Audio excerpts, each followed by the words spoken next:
So I'm Ruixue Jia. I'm an assistant professor at the GPS. My general research interested in the interplay between economics and politics. I have a new and ongoing project looking at the rise of robots in China. There are few reasons I get fascinated by this topic. First, everyone is talking about the future of jobs and the adoption and development of robotics techniques.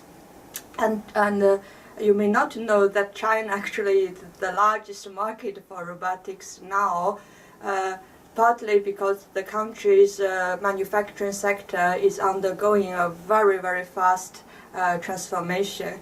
In the past, China had this image of a world factory where there's a lot of cheap labor.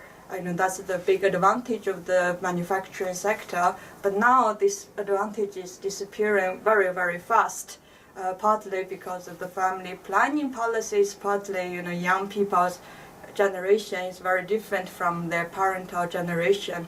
So this motivates the firms to adopt the new technology. On top of this, of course, the government also has a lot of support trying to help the sector to transform to the new era.